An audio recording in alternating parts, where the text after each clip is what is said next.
everyone, continuing with The Hobbit. Thank you again to my wonderful Patreon donors who make this extra possible.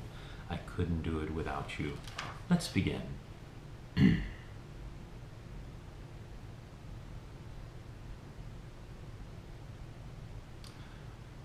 There were a gloomy party that night, and the gloom gathered still deeper on them in the following days. They had crossed the enchanted stream, but beyond it the path seemed to straggle on just as before, and in the forest they could see no change. Yet if they had known more about it and considered the meaning of the hunt, the white deer that had appeared on the path, they would have known they were at last drawing towards the eastern edge, and would soon have come, if they had kept up their courage and their hope, to thinner trees and places where the sunlight came. But they did not know this, and were burdened with the heavy body of Bombur, which they had to carry along them as best they could, taking the wearisome task in turns of 4 each, while the others shared their packs. If these had not become all too light in the last few days, they would never have managed it. But a slumbering and smiling Bombur was a poor exchange for packs filled with food, however heavy. In a few days of time came when there was practically nothing left to eat or drink. Nothing wholesome could they see growing in the woods, only funguses and herbs with pale leaves and unpleasant smell. About 4 days from the enchanted stream, they came to a part where most of the trees were beeches. They were first inclined to be cheered by this change, for here there was no undergrowth, and the shadow was not so deep.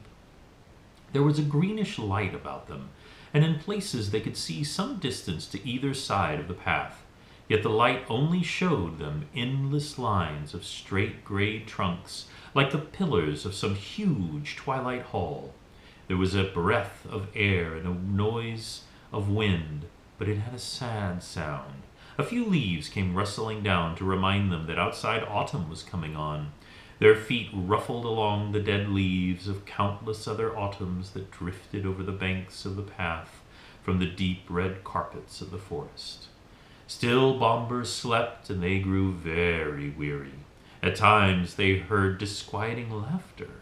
Sometimes there was singing in the distance, too.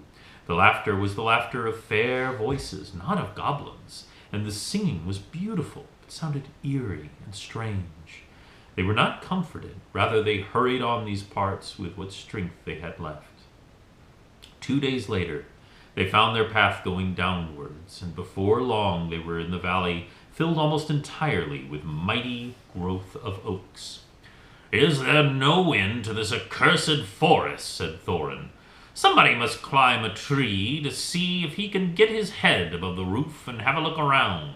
The only way is to choose the tallest tree that overhangs the path." Of course, somebody meant Bilbo. They chose him because to be of any use, the climber must get his head above the topmost leaves, and so he must be light enough for the highest and slenderest branches to bear him.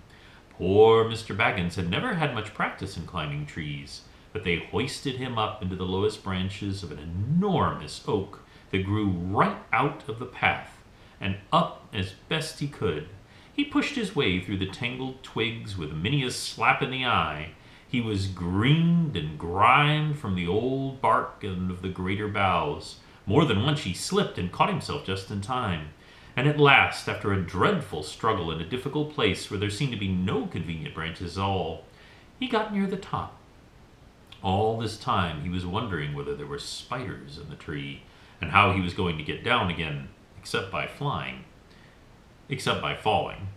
In the end, he poked his head above the roof of leaves, and he found spiders all right. But they were only the small ones of ordinary size, and they were after the butterflies. Bilbo's eyes were nearly blinded by the light. He could hear the dwarves shouting up at him from far below, but he could not answer, only hold on and blink. The sun was shining brilliantly, and it was a long while before he could bear it.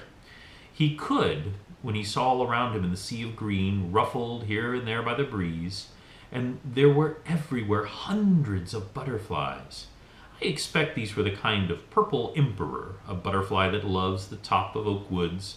But these were not purple at all. They were dark, velvety black, without any markings to be seen. He looked at the black emperors for a long time, and enjoying the feel of the breeze in his hair and on his face. But at length, the cries of the dwarves, who were now simply standing with impatience down below, reminded him of his real business. It was no good.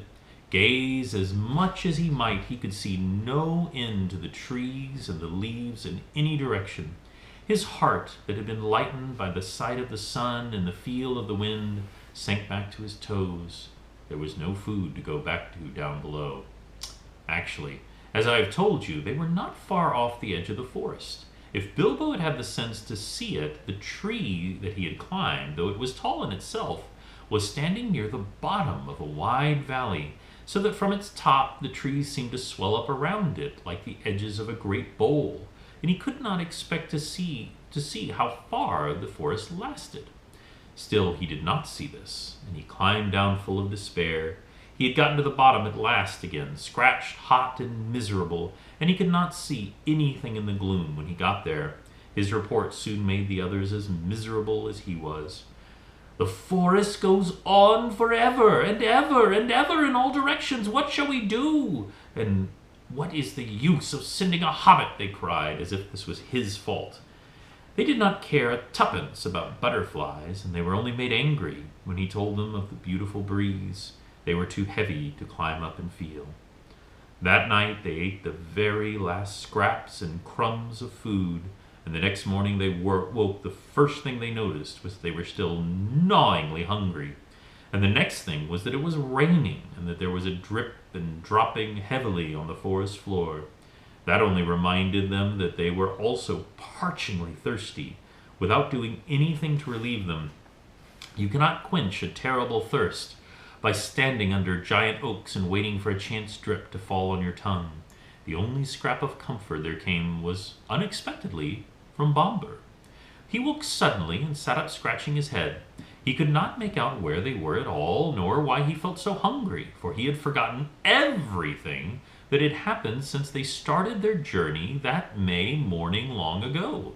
The last thing that he remembered was the party at the Hobbit's house, and they had a great difficulty in making him believe the tale of all their many adventures they had had since. When he had heard there was nothing to eat, he sat down and wept, for he felt very weak and wobbly in the legs.